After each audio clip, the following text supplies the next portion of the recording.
Okay, I think we'll make a start then. So thank you everybody for joining us and good evening. And thank you for giving up your evening in the run up to Christmas time. But welcome to the next in the series of the Blood Cancer UK webinar sessions. My name is Kate Keatley and I'm the Head of Support and Service Development here at Blood Cancer UK, and I will be your host for tonight, taking us through the evening. So today we'll be looking at managing personal relationships during challenging times. I feel quite comfortable in saying that this has been a very challenging time for almost everybody in the blood cancer community, and I'm sure much further than that.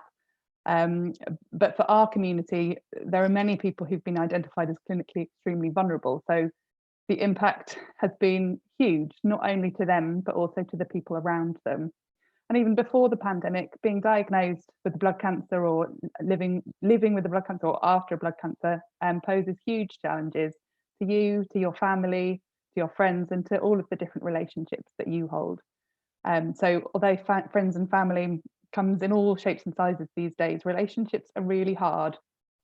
And particularly when something as big as a blood cancer diagnosis is added into that mix, it's very normal for the management of these relationships to become even harder. So I'm really pleased that we're able to put on a webinar tonight that looks to tackle, but also just to normalise some of these issues and some of the things that have come up for people. And some of the and many of the questions that have been sent in from our audience mirror so many of the queries that come through to the support services that we run and we speak to people on a daily basis.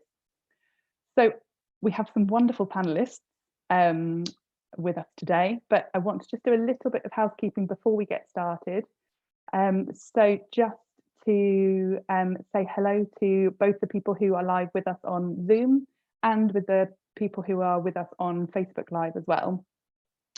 So if you're joining us via Zoom, then you're very welcome to post any question that you might have along the way as we talk in the Q&A box you see on your Zoom screen. So we'll look to get some of those questions answered towards the end of the session. And if you're watching on Facebook, then you're very welcome to leave any comments at all or any questions as well within the comment section on Facebook. And we'll try to get to those today. But if we don't, anything that we don't get to today, we'll make sure that we're one of the team follows up with you and that everybody is responded to, whatever your query or question may be. Also, just for the people on Zoom, participants are very welcome to chat with each other. There's a chat box on your Zoom screen as well, so please do that. And anything that comes through there, we'll be picking up after the session. We won't be monitoring that during, but we will pick it up afterwards if we need to. So I think that probably covers all of the housekeeping. So that just leaves me to introduce our fabulous panelists who have kindly given up their evening to be with us tonight. So I'll first hand over to Surabhi. If you could introduce yourself for us, please. Thanks, Kate, and thanks Blood Cancer UK and everyone who's joined us. I'm Surabhi. I'm one of the psychological therapists and I work in the Department of Haematology at King's College Hospital in South London. My role is to support patients and families affected by any type of blood cancer or disease of the bone marrow, and also offer advice and support to my colleagues in finding the best ways of helping people through this. Thank you very much. And Jude, could you introduce yourself, please? Hi everybody, thanks very much too for joining the session. My name is Jude and I have a husband who has an active blood cancer and we have a young son as well, and we live up in Scotland. Thank you. Thank you, Jude. And Ian. Hi, yeah, thanks for inviting me along. It's great to be here. I'm also a Blood Cancer UK ambassador. I'm in remission now, but I had non-Hodgkin's lymphoma back in 2016, and I was told I was in remission in the July of that year, and touch wood, I have been in remission since then. Great, thank you. And I think it's a really nice mix of people with an experience of blood cancer directly themselves, as a family member and also as a professional as well. So I think we should get a good conversation going around all of the different questions that have come in. But just to say before we get started that there are some questions that that might be difficult for some people and might cause people to reflect on their own circumstances, and some people may find that distressing. So I think that's just to prepare yourselves if you're in a situation that might be difficult, but also just to remind everybody that we also have our support services here at Blood Cancer UK. So if you wanted to call or email or share any comments on social media, then we'd be very happy to support you, however would be helpful to you. So if we get started with the questions then, so the first question is quite a short question, but a really important one. And it's about managing with friends once you've been diagnosed with a blood cancer. So the questions have come through as, how do I deal with friends whose lives, it appears, are moving on when it feels like mine is standing still? And I wanted to pass first to Ian, just to ask if you have any advice or experience of this kind of situation that you'd like to share with us. Yes, this was a very key thing that I had to deal with, particularly to start with. You get into a rhythm of things, and once you've figured out your particular approach. But I was in my early 30s when I was diagnosed. So and I was in a job, I was a manager in that job, and a lot of my friends were in and around where I worked. So one of the things that I had to face up to was that, you know, they were going to progress both in terms of their outside of work lives and their work careers. And I think the key thing for me was to focus on just kind of not necessarily getting better, but focusing on the process that I was going through at the time. I appreciate it was very different times. COVID has thrown up a lot of different kind of challenges with regards working and everything. But at the time I was in an office and then I was suddenly at home. So I had to adapt to that sudden shift as well. There was no working from home back then. So yeah, the main thing for me was adjusting my expectations, accepting that I wasn't going to progress in my job, of course. Fortunately, the company that I work for, which is an academic publisher, was very understanding of my situation and very flexible, which is what you hope for, but you don't take for granted. But yes, once I realized that they were going to be there for me as a company, and then my friends supported me as well as much as they could, but I accepted my situation, and I had plans for when I hoped I would get better, but of course that was never a given. It was never, of course, guaranteed. You hope for the best, but you don't assume, well, I didn't take that approach anyway. So I had plans. I made sure I had plans for what I hoped to do at the end, but I didn't address those until I was told I was in remission. So I kind of had two situations, sort of managing what I could control, and then I had a plan which I knew I would only address when it came later. And that kind of that also extended to the sort of whatever that moving on or progress my friends and colleagues were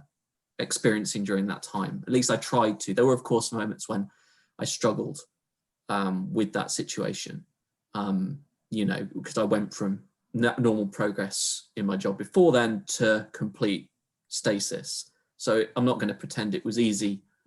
It wasn't, but I had a clear approach, I guess, as much as I could, and it worked most of the time. But yeah, that's kind of how I approached that.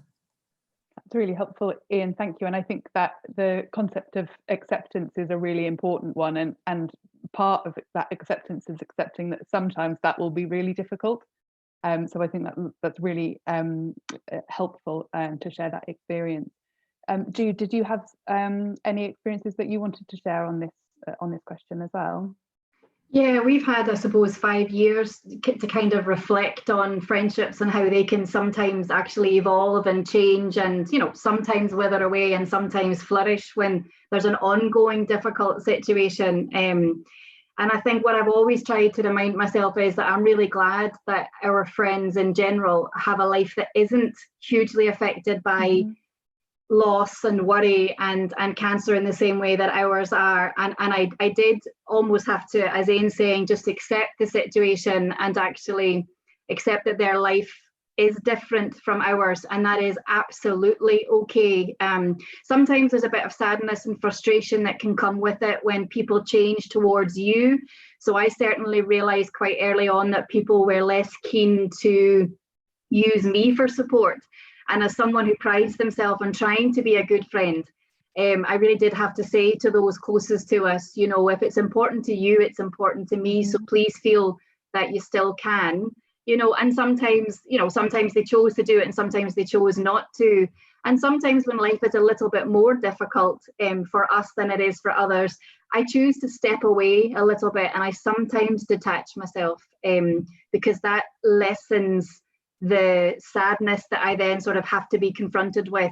It's not about becoming isolated from my friends, because I don't think that would be a positive move, but it is just about recognizing that there are times where my head's a little bit fuller, and actually people don't know what's in your mind, and if you've got something to say, then, you know, it's okay to reach out and ask them to support us. And it's not a criticism of friends. We all have our own lives, and actually what happens in your house is most important, and that is okay. Absolutely. And I think we speak to a lot of people who have said that actually when they have spent so much time on their own, and they have spent so much time thinking about their own situation, their own diagnosis, that actually thinking about somebody else's situation can be really refreshing and can be something else to think about. But at other times that's much more difficult if it's a struggle to manage your own circumstances. Surabhi, was there anything that you wanted to add to that conversation? I'm trying to think of what to say that sort of builds on what Aone and Jude have said, all excellent ways of coping that come from personal experience. The only things I can think of to add from a psychological perspective are, the first is, you know, we are social beings, and actually social comparison comes naturally to us as human beings. And so these feelings are entirely normal. But the one piece of advice I can give is notice who you're comparing yourself with, because that makes all the difference from feeling terrible about where our life is versus feeling sad but okay about where our life is. The second thing is that this is my perspective. I hope it's helpful to some of you, but I own it as just one way of looking at it. There's a tendency to think of cancer, illness in general, unpleasant events as if they are somehow not a part of life. I wonder if it can be more helpful to remind ourselves that all of it is actually life. It's not the life we wanted. It's not the life we thought we were going to have. And we're desperate to go back to the life we had before becoming ill. But for now, it is a part of what my life looks like. And having treatment, being in hospital, is all a part of what my life looks like right now. Even though I don't like it, it has inherent value because it's what I have to do. And I'm trying to live it the best as I can. Remembering that can be helpful, I think. Absolutely. Thank you, Surabhi. That's a really, really helpful insight. And just to note, something's come through on the chat already, and thank you for that. Just saying, there's the one thing that's particularly difficult for people right now because of COVID is that phrase that we hear a lot coming through on our services saying, well, you don't look ill. And I think people have been struggling with friends and family not necessarily understanding how difficult or how much of a struggle it is to be saying no to those kind of invitations out or kind of managing what other people want to do when you are isolating at home with blood cancer. So I think that's a really good point as well. So I'm going to move on to the second question now. And this is around talking to children around a diagnosis with blood cancer. So we've had somebody come to us and say, I was diagnosed with blood cancer a few weeks ago. My wife and our parents know, but we haven't told our children. Their children are aged 14 and 7. How do I even start this conversation? I'm about to start chemotherapy, so I can't hide it from them much longer, but I don't want them to worry. I don't want to say anything wrong. And I'm going to come to Jude with that question, because I know you've got some experience with a similar situation.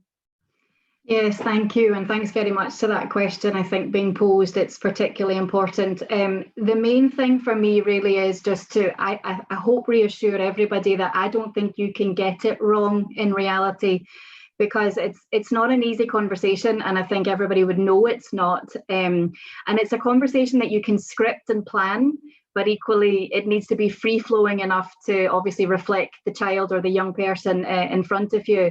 It's a conversation that in this house we've had to have, and it's a conversation that we have reflected on and revisited a number of times over the years. Our son was 7 when we really did have to sit down and pass on some very difficult information. And that was because our particular situation in those moments required it. But actually, I think as I've reflected over the years, it's not really about the specifics of how ill or not ill someone may be in those moments. For us, it was just about knowing that no one could do it for us, because actually, as his parents, we loved him and we knew him inside out. And I think any other parent or carer will do a great job. They will do the best job that they can. I don't think you would ever say it wrong, because I think that what you're trying to do is create a safe place for a conversation that is difficult. And I think it's acknowledged in a conversation with whatever words you're comfortable with. And it won't be a one-off conversation. I think we can get very focused on how do I tell this news, but there will be other conversations that will need to flow from it afterwards. And actually, in our own experience, as well as we handled it, there was other support needed at times kind of over our journey. And that doesn't mean that we got it wrong. It just meant that our child processed it and reflected on it actually in a very, very adult manner. And at the end of the day, we chose to be honest. And in that conversation, we had both lots of words as well as time where there were no words, just to check that it was being understood at that initial level. And we reassured our son that we would answer the questions as honestly as we could. And equally, we reassured him that he never had to ask for time to ask those questions. That time would always be given. So I don't think anybody will get it wrong. I think you know what to say, and I think you know what to do. And at the end of any conversation, you are saying to that child or young person, you know, go away and think about that and come back, and we will have this conversation. Thank you, Jude. Surabhi, was there anything you wanted to add to that? Again, Jude, really well said. I agree with everything you've said there about being as honest as you can be. It's such a common question that I get asked in my work as well. It stems from this feeling that parents have that you don't want to tell your child something that might worry them or upset them, which is such a natural feeling to have. My starting point is to say that, you know, people tell me those words. They say, I don't want him or her to worry. And I say that they will worry. So the expectation can be changed and say that they will worry, but I'm going to try and support them through it. I think creating an environment, more than what you say, I think it's about telling children the basics that you know in an age, using sort of age appropriate language, and then waiting to see what questions they ask, because then you can tailor what you're telling them according to what they're really interested in. Some children are interested in knowing what treatment's going to be like. Some are interested in more broader questions to which there aren't easy answers. The second piece of advice I can give is to, again, to sort of build on what Jude said, something about leaving the door open for people to come back to you with any questions they have, because children will talk to their friends about it. They'll talk to other sources other than you about what they've been told. And what you don't want is for them to sit with that and sort of dwell on it in an unhelpful way, and for them to know that they can come and clarify any questions with you, even if they're really scary questions. That's the advice I would give, really. And if it's any reassurance, again, Jude was very reassuring in saying that you know your child, there's no wrong way to do this. If you do it, if the love and the relational component is there, there's no wrong way to do this. And as much as everyone feels anxious before doing it, almost in every instance, there's this huge relief, because the stress of concealing something very big from your child, an important member of your family, is no longer there. And it has positive consequences for the family as a whole and for relationships within the family once there's open communication about this. If people want to know more how to pitch the information in an age-appropriate manner and what bits to focus on, depending on what ages your children are, there are resources out there. You can contact Blood Cancer's support line for more specific tailored advice. I know that Macmillan has excellent resources about talking to children when a parent has cancer as well. Thank you, Surabhi. And yeah, I would absolutely echo that. We speak to a number of people who like Surabhi and like Jude have kind of had experiences like this, and it's incredibly difficult. And I think one thing that is important to remember, to just build on what Jude was saying, is that the telling of the child is kind of the first step of that, but then it doesn't end there. There's so many different experiences that your children will go through alongside you, and some days they may be able to cope with that, and other days they may not, just like an adult, just like anybody else. And I think as Jude was saying, keeping that door open and that space for honest conversation is incredibly important, but also can be difficult and can be scary. So I think that the advice from Surabhi was really relevant there. So thank you very much for that. I'm going to move on to our next question. So it reads, I was diagnosed with a blood cancer. I'm in my 30s. I've got a career and a flat and a boyfriend and my own life in London. I've become so unwell with chemo that I've had to move back in with my parents. I don't want to sound ungrateful. My whole family have been amazing, but they treat me like a child and as if I need to be wrapped up in cotton wool. I don't want to hurt their feelings, but how do I tell them that one thing that's keeping me going is being able to do normal things when I can? And they give some examples about making their own meal or washing their own socks. Sometimes, and they say sometimes I don't have an appetite and don't want to eat my meal, but I used to love cooking, so I just want to do something normal. It seems like a very common scenario where everybody is trying to do their best and trying to show support. But even with the best of intentions, that can be difficult. Ian, I was going to come to you for your thoughts on that and whether you've experienced something similar. Yes, the scenario was relatively similar that I had. The difference, I guess, is that fortunately I was never so ill from the chemotherapy that I had to move in with my parents. But, you know, I was living alone at the time, and I just moved into my flat that I'm still living in now. And so I was adjusting to that. So, but my parents, of course, they care about me. So they wanted to do what they could for me. But I wanted, because like I said, I wasn't feeling terrible, like I was, you know, pretty bad, but I could still like live on my own and still function. So I had this thing where I wanted to maintain my independence and do things myself. And I didn't want to give that up, but I also appreciate that my parents wanted to be involved. And like this, the person asking this question said they wanted to protect, and I understood that. So I came to the conclusion that a compromise was a good idea. So my parents, even though I didn't need them to, they would, on every weekend while I was going through chemotherapy, until I was told I was in remission, my parents would come over to my flat and cook me a meal or us a meal, and we'd have it. And if I wasn't wanting to eat anything, I would tell them and they'd bring me a soup, or I just have bread or whatever. So I was very clear with them that it was kind of, I was happy for them to help out, but it was to a certain extent on my terms. They always knew how I felt. They always had a clear sense.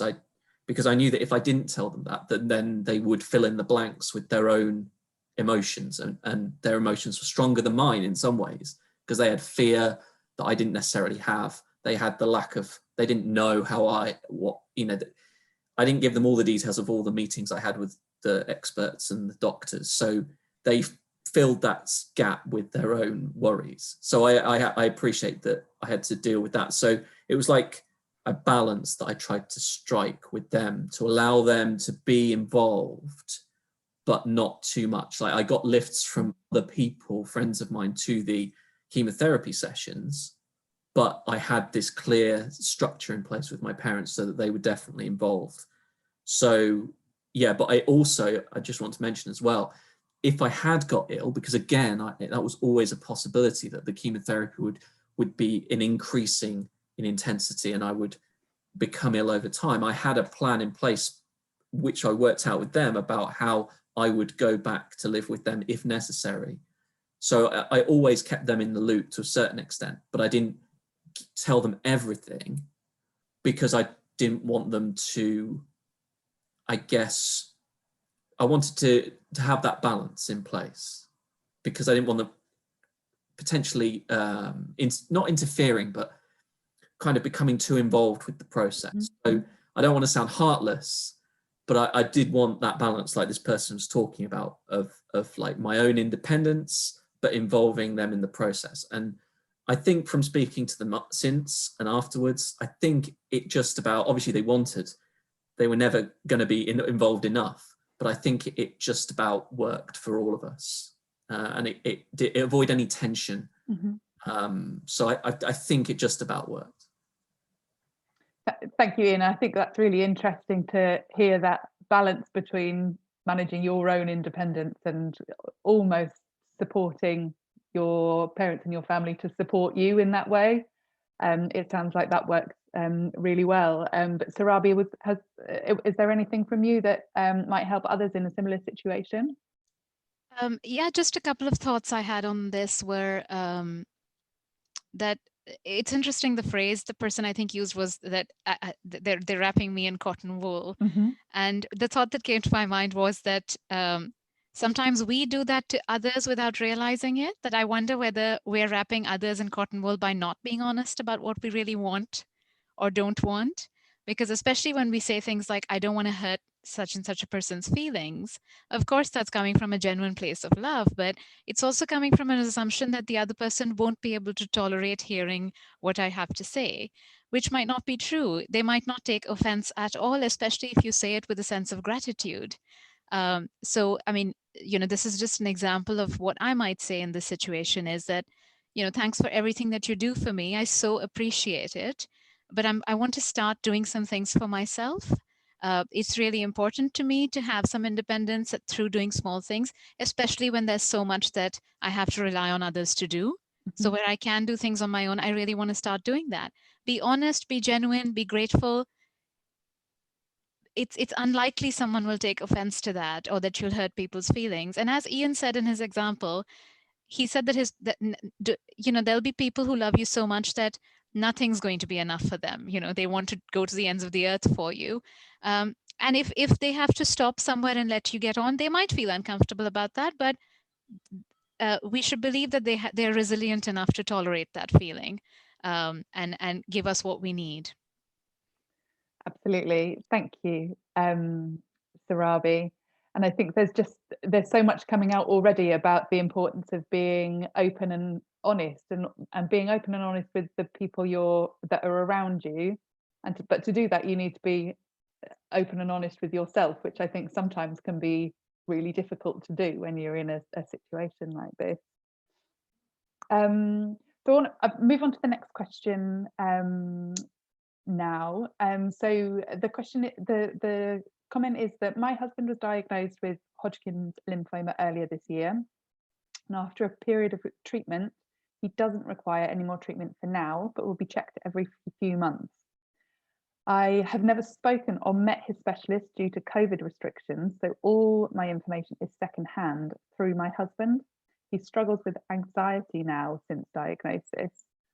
So I wondered, Jude, from your perspective as a carer, perhaps you could tell us a little bit about how you manage your communication with your husband and his treating team to ensure that you feel comfortable with the treatment he's receiving and the situation that you're in as a family. Yeah, so we've had sort of 5 years to, I suppose, navigate some of these. So, from the point of view of this being a new diagnosis for this individual, my heart goes out to anybody because it does change your life and it will remain changed. And for me, really, in the comments, it was about the person asking the question about when does it get easier in terms of kind of being finished treatment and having checkups. And I don't think it's negative to say that I'm not sure it does get much easier, because I think that's partly the price we pay for loving somebody the way that we do, and building a life and wanting that life to continue for as long as possible. And I know that over the years I've learned some ways to minimize some of the stresses that I feel personally around the checkup, because that's what I feel this question's about. It's not actually necessarily about her husband's health or their husband's health. It's really about how they're feeling about it. And we certainly have had lots of discussions over the years about accepting the fact that my husband and I both communicate differently, and that's absolutely fine. And underneath that, I would say we both have different needs that we want to get fulfilled from our interactions with our clinical team. And I would say we are nearly at opposite ends of that spectrum. But what we have been able to do is agree as a couple, sort of as this has all been navigated, as to what are the core things that we would like to know to be able to start to process and reflect on. So it's important in our house that both of those angles are incorporated into some of our dealings with our clinicians. And my husband has never tried to minimize the concerns that I would have, because in reality, sometimes I can see things that he doesn't. And I guess that's why potentially we make good teams when we're with the right person. So for me, it's things like, could that couple agree questions that the husband could take and have potentially answered, or at least raise? Could you make a list of things before an appointment of things that you have concerns or queries about, and then agree maybe which are shared by the patient, because obviously it is their experience. And actually the clinicians in general are really willing to answer questions. I know we put ourselves under pressure that they're really busy, and especially at the moment, but actually they want to give you the best service. I have no doubt of that. It doesn't always necessarily translate that you get the information you want, but that's maybe not fully, if you like, the clinician's responsibility. Could the hubby take a notebook and make notes? Again, just a practical thing to do, although it is difficult to note and listen, which is why when two people can go, it's easier perhaps for the other person to do it. And really, for me, it just highlighted again that actually it isn't an individual in a family that goes through blood cancer. I don't know what it's like to have a blood cancer, but I know what it's like to love somebody and to try and support them as well as I can. And actually there is support out there, because I think as carers or as loved ones, I think we put ourselves under pressure that it's all about the individual, and it's really not. It is equally about everybody else in that house and trying to find a path that works in theory. That's such a good point, Jude, and something that comes up time and time again on our support services, and perhaps with you, Surabhi, as well, with people with carers and loved ones who want to do so much, want to do everything they possibly can for that person with loved one that they love, but we will always ask that question, and how are you doing, and how are you finding support? Because unless you are able to either have an outlet or get the questions that you want answered, or fulfill whatever needs you might have, you won't be able to fulfill that role of supporting your loved one in the way that you potentially could. So I think really, really important point. And I wanted to come to Surabhi to see if there was anything that you wanted to add to that as well. Yeah, just a couple of things. One's a really practical suggestion, and I trust that many people listening are probably already doing this. But one thing that family members have started doing, especially during COVID, is to ask their loved one whether they can call them, and so that they can be on speakerphone. It's a practical solution, but then everyone's part of the conversation, and everyone's needs and questions are listened to. Going back to the question, so there seemed to be anxiety about getting the information secondhand, which can be addressed by some of the things you were saying, Jude. And I think there was also a sense of, when will this get easier, that I'm needing to wait to be told that he's okay. And like, I endorse what Jude said. It's realistic to think that actually that fear of something not being okay, or needing the reassurance that everything is still okay, is a constant. And so rather than expecting or waiting for a time when that's not there, my advice would be to try and make space for that worry. I think I try and tell people that even if you worry the whole day before you're getting a result, that's okay. And it's healthy that you have that worry, and it's healthy that that worry goes away when you get a positive result. And so it's absolutely fine to need that reassurance, even constantly, many years out of treatment if needed. And even so there are feelings that have to just be lived with rather than got rid of. And it feels like that almost being given permission to feel that way is really important, or to understand that it's okay to feel that way, rather than living with the worry that you are feeling that way. I mean, why wouldn't you need reassurance? You know, why who wouldn't? It's an incredibly difficult situation, and it's difficult for, as Jude said, everybody involved. It's not just affecting the person with the blood cancer themselves. So yeah, I think that's really, really helpful advice. Thank you, Surabhi, and thank you, Jude, as well. And Surabhi, I'm going to stay with you actually for the next question. And it's quite a difficult question, and I can imagine absolutely heartbreaking for the people involved in this situation. But the circumstances that that this person is talking about is that they've been told that they've run out of treatment options, except one, which is experimental but has quite a low success rate. There are also several nasty side effects of that potential treatment option as well. But they are saying that they are really tired and just want to spend the remaining months of their lives with their family, enjoying the time with them until they can't anymore. But what the family wants is something different. So they want to pursue every treatment, every possibility, want to change their mind, and the conversations have become really tense, in particular with their parents and their wife. Mm-hmm. The person is very aware of how much they're loved by those people, but they're terrified about them dying. So they're asking the question: how do you have any advice on how they would talk to their family about this, and worried, and a very relevant worry, that they might spend the last few months of their lives arguing with them. So it would be really useful, Surabhi, to hear from you about your response to that question. Yeah. To echo what you said, Kate, just hearing that question makes me terribly sad. It's fraught with so much difficulty and pain and suffering, this situation.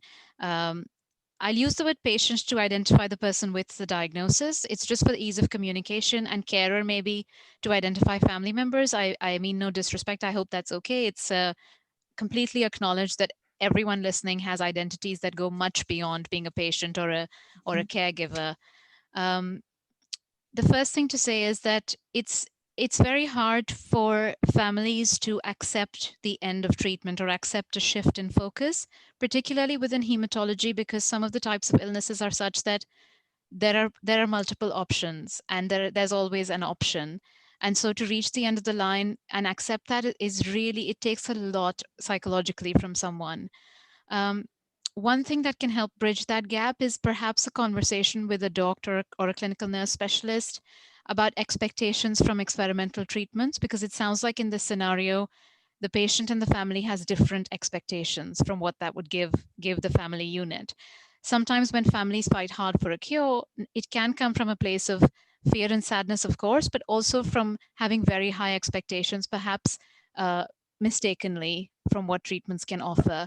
So a conversation with a professional that explains what to expect from both pathways, whether it's treatment or no treatment, and focusing on quality of life, might be helpful to both the patient as well as the family members. Sometimes families need to hear it from a professional that it's not the same as giving up, to stop acute treatment and focus on quality of life instead.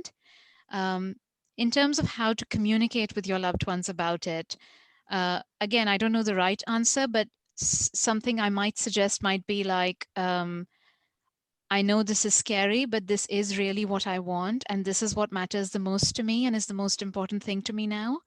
I still need you all by my side.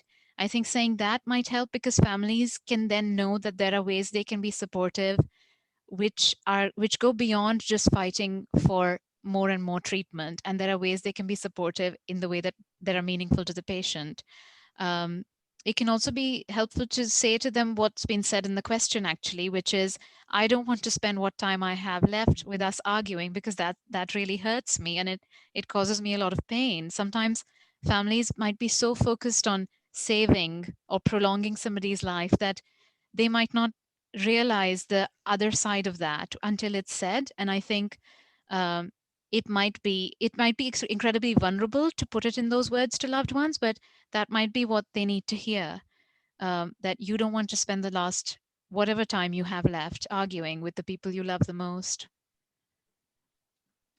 Thank you, Surabhi. I think that it's such a sensitive issue, but also such an important time for people. So it's completely understandable why each side of that circumstance and that situation is struggling with it. But that openness and honesty, as you've said throughout, is almost even more vital at that point. Jude or Ian, just wanted to check if you wanted to come in on that at all. We can move on to the next question. Okay. Just to remind everybody on the Zoom channel that's listening, and we will have a little bit of time at the end to go through any questions. I know there's a couple of questions in there already. But if anyone else wanted to ask anything, then please do drop them in. But the next question I want to ask is around managing people with differing perspectives, and maybe it does actually lead on a little bit from what a similar theme to what we were just talking about. So when one partner needs to talk about the blood cancer and how they feel about it, but the other prefers what they call positivity, but could alternatively be called denial, that can lead to a lot of tension. How can you manage that sense of being let down, unsupported and judged as being negative? Surabhi, I was going to come to you for that question as well. You know, when you use the word positivity, the first thing that came to my mind, Kate, was that I think we have, as a society, we are preoccupied with positive emotions, which in a way that can often become quite unhealthy, which is why it's typically people who feel emotions like worry, sadness, fear, who tend to be either criticized by others or actually more often than not are self-critical about it. So my first piece of advice would be to, you know, because if we view somebody as being positive, and it's reinforced by media as well, that this person's being so strong and this person's coping with it so great, there's a certain type of what coping well means. And by comparison, somebody who's experiencing a mix of emotions feels like they're being weak. These are artificial dichotomies. They are meaningless. And so notice self-criticism around things like that, because I think others might judge you, but it's actually far worse if you judge yourself for it as well. Because if you accept your perspective as valid, that it is okay for me to feel scared and it's okay for me to wonder what the future is going to look like, then you're in a better position to be able to defend against judgment from others as well. Tolerating differences is important.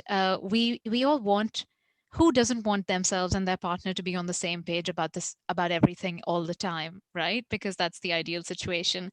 But accepting that that's not going to happen can be helpful. And so again, changing our expectations can help. So instead of expecting that my partner and I should be on the same page and should be able to talk openly in the way that I want to, it might be about, the expectation could be about, how can we make space so that both our different ways of coping can sit side by side and live together without causing friction.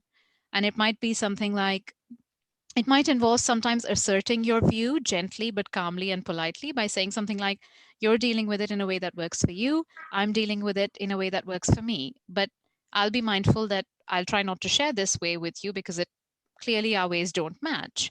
That's not saying one's better or worse, it's just acknowledging our ways are different. Let's try and see how we can live with them together. I'd say to the person, though, that find somebody else who will give you the space to talk about the emotions that the other partner doesn't want to acknowledge, whether that's a friend, whether that's a family member, whether that's a helpline, or whether it's a counselor, where you can acknowledge the parts that you're not able to talk with your partner about. I would also say that be open to learning from each other's ways of coping, because both of those ways of coping actually have upsides to them.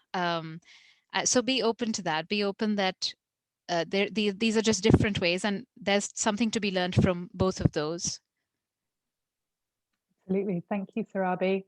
And I think kind of that word that Ian used right at the beginning around acceptance it just keeps on coming back into my head as we're talking, that people are different, everybody is different, and everybody copes with things in different ways. And that may change day to day depending on how somebody's feeling. So I think kind of accepting that is part of the battle, and part of kind of understanding how you might react, and how people might react together. So the next question I wanted to ask is actually a very topical question about people who have been, and I'm sure there are many who still are, shielding or not leaving the house, and have done so for a really long time. So the question is from someone who's been shielding since March and lives alone. Their husband died 7 years ago and they didn't have any children. My friends are encouraging me to come and visit them. I tell them that I can't because I'm still effectively shielding and I don't want to chance it now that an end is in sight with the vaccine. But they tell me it's not such a big deal and they downplay my concern.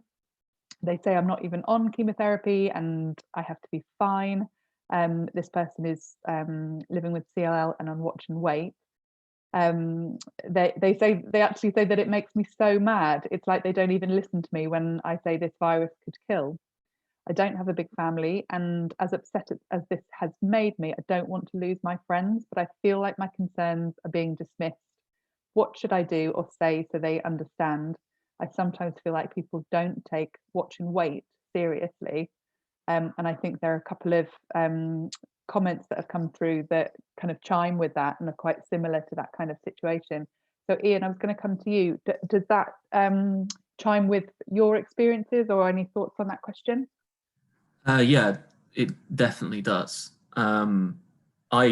As I said before, I went through my experience in a pre-COVID world, so my experience was different, but the principle I think is the same. I think the first thing that it's definitely the case that life moves on for everyone at different speeds, and once people have had the relief of you saying you're in remission, their lives move on as before to a certain extent because they've heard that you're well and they move on, and they don't have that level, the nuance of understanding of what you're going through and the residual impacts, physical and mental, psychological, of what you've been through. So in a way, you move away from each other in terms of your understandings of the situation. When you were ill, they could understand that you were ill and hopefully at some point you would be well, and you knew that you were ill and at some point hopefully you'd be well.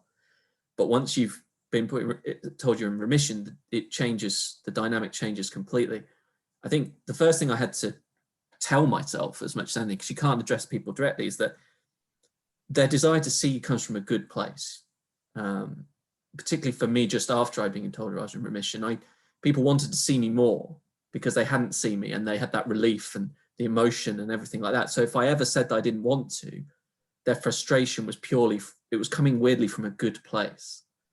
So that was something I had to talk to myself about, almost have a dialogue about. But it is difficult to watch people move on at the speed they move on, when you know that, you know how, even now, years later, I don't know how compromised my immune system is. When COVID started, I got the email from the NHS saying I was in the vulnerable group, but I hadn't felt ill for the whole time since I was told. So that it's in my head the whole time. And when I was told I was in remission, they said it will come back. The cancer will come back. So I'm dealing with all this complicated emotion combined with complex medical realities. But friends, not close family and potentially close friends, they think of it in very linear terms unless they themselves have had family or who've gone through it. And that in my case, none of them had.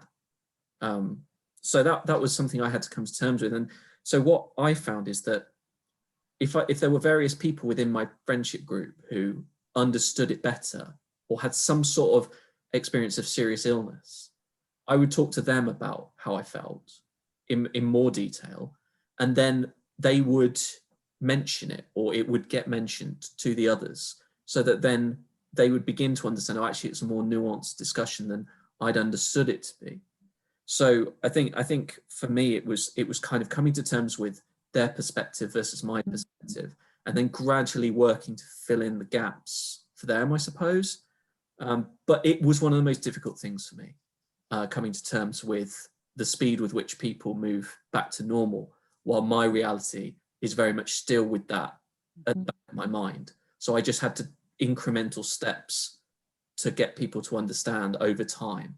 But there was no way I could just do it overnight and expect them to understand, because the frustration for them is they want to see me, but the reality is that that's not always possible for various reasons. And particularly during COVID, it would have made it even more complicated, and I'd had to have done more kind of explaining and had more allies that could tell. So yeah, there's more of a process that has to be gone through for people to understand. Okay. Yeah, absolutely. That process and the taking of the time and the getting people to explain things to others, I think it is all really, really good advice. And Surabhi, I'll come to you, but I want to just pick up on a question that's come through the Zoom chat as well, which is similar, around how do you deal with people expecting you just to get on with it once you do reach remission? I found recovery really difficult, but a huge lack of understanding from friends and family. So similar to the previous question, and similar, and some, I think Ian's advice would be really relevant there. But was there anything that you wanted to add to that? Yeah, just, I mean, I endorse everything Ian said, and what's great about what you said, Ian, is that you started from a place of trying to have a kind understanding of where they're coming from. And I think the reason that helps is that it puts us in a frame of mind to deal with the situation calmly rather than in a tense and angry way. And we don't communicate well when we're angry. And so thinking about it the way Ian was suggesting helps with that. I think there's something here about, and you rightly said, Kate, this is such a common issue. We have so many people, you're not alone in this, who are dealing with this. And there's something in here about, and in the question on the Zoom chat, about taking ownership of your journey, that you have the right to take complete ownership of your actions, your choices, what decisions feel right for you. So there's something about saying that I appreciate you want to be there for me, or want me to move on with my life because it's coming from a good place, but I'm making decisions that feel right for me, and I'm going at a pace that feels right for me right now. You don't have to understand it. It would really help me out if, for the sake of our relationship, you accept it. You don't have to understand it, as long as you accept it, that this is where I'm at right now. The person seems concerned that they don't want to lose connections. And again, this is a really, it can be really frightening to think that you could lose friendships and relationships over something like this. It might be helpful to say, to remind them that I will see you. I would love to see you when it's safe to do so, or I would love to make that plan when I feel it's safe to do so. And I hope you still want to when that time comes. And to even maybe suggesting an alternative, especially during COVID, if everyone's getting together, maybe saying something like, maybe you all can get together as you've planned, and maybe somebody can call me on FaceTime and I can say hi to everyone from a distance. In terms of, people's expectations about getting on with it, again, that's about recognizing, like Ian said, that somebody who's not experienced a serious illness won't understand. And so it's about recognizing that maybe we didn't before we were ill either, and recognizing that sometimes we have to help them fill those gaps, that that it takes a certain time, and that what you want from them is to be there with you. So focus on that. So when they say, why don't you just get on with it, just say, I'm trying my best to. It's taking me as long as it's taking me. I need you to be there by my side while I do that. Thank you, Surabhi. I think that's excellent advice, and I think chimes really well with what Ian was saying. And I really like the way you've turned what was a really difficult situation into actually something. It could be praised as something quite positive, and you're thinking about, I can't do this right now, but it would really help me to know that you were here. When I'm ready to do that. That kind of turning that into a positive, I think, is really important. Just being mindful of time, I think we will ask our last question now. So this question is from someone who has said, I have come to realize that during these last few months that the most important relationship I need to foster is with myself. Unless I'm feeling positive and secure, I cannot have good relationships with my partner and my family. How do we look after ourselves so that we are in the best place to have great relationships with others? And I think that's a really important question for us to end on, actually. And I'll come to Jude first with that question.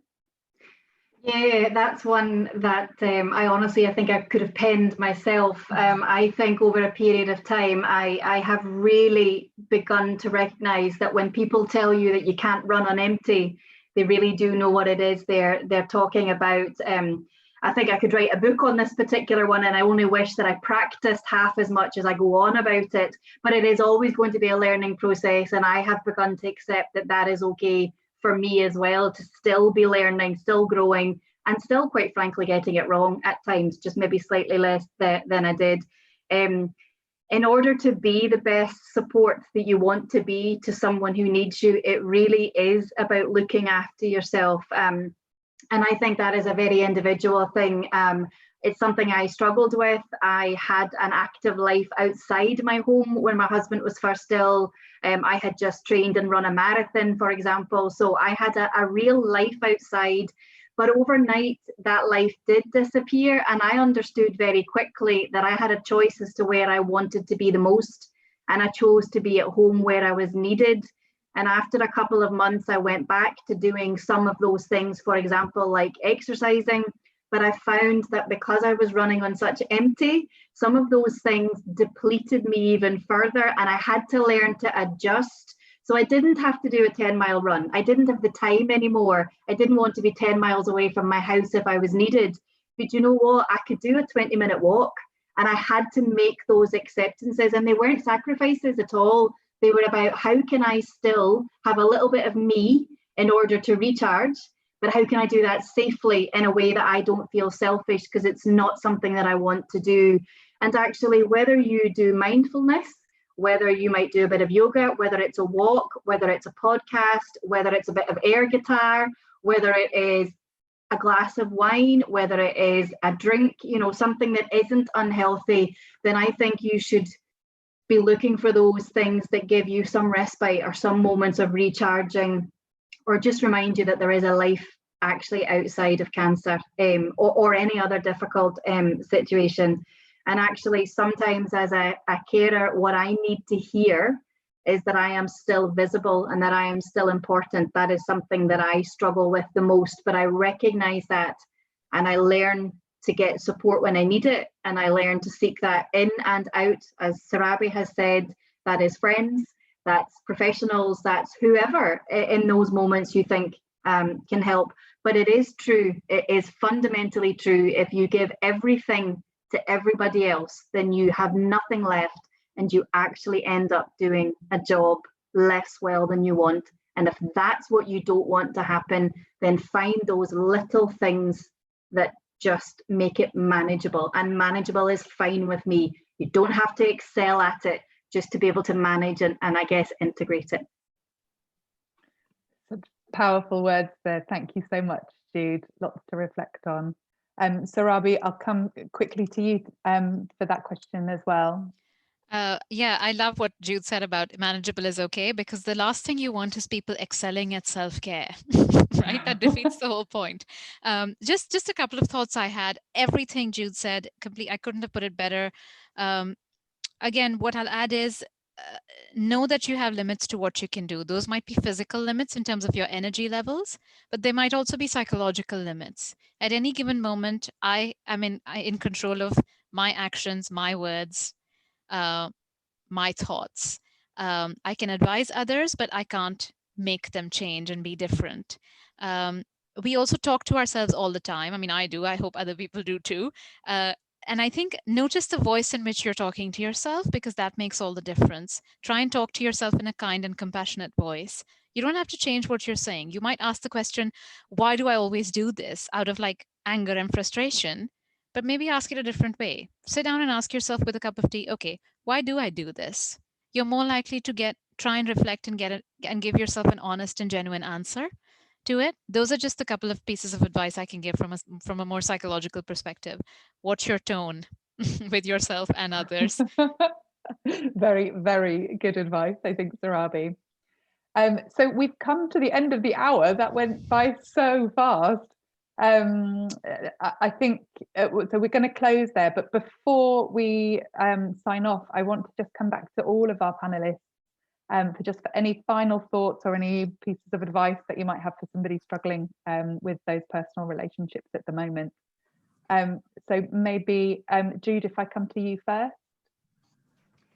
I think for me, it's nothing more complicated than to accept as an individual, you won't get it right all the time, but actually you can move on and learn. And it does, some of these difficult situations actually allow us to reevaluate what's most important.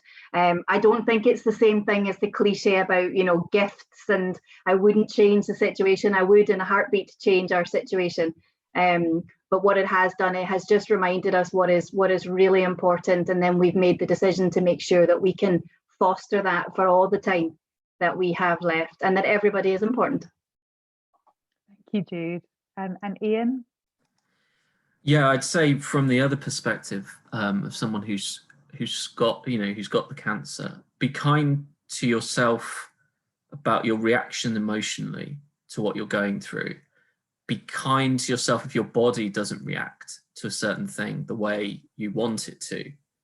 But make sure that you, in my opinion, make sure that you have someone to talk to or multiple people, perhaps who can give you different perspectives on what you're going through, or even just listen and not say anything, whatever works for you. Just try and make sure that you have whatever you need in that respect to talk to, because there's no less reliable a narrator than yourself when you're on heightened emotion and you're scared or you're worried or you're angry at yourself for being weak or whatever it is. So just make sure you're not just dealing with those emotions on your own, and you have someone to run them by at the very least, even if you don't need anything back. Thank you, Ian. And Surabhi? Actually, just two quick comments. One is that, acceptance is key. Once you've opened yourself up with compassion and kindness to your experience, if you still continue to have problems and experience distress that's especially at a level where it's interfering with your life, please seek help in the form of talking to a counselor or a therapist or a helpline or through your GP. And the other thing I'll say is communicate to make a connection rather than to make a point. That's useful advice that I have to practice myself, but communicate to connect rather than to prove something.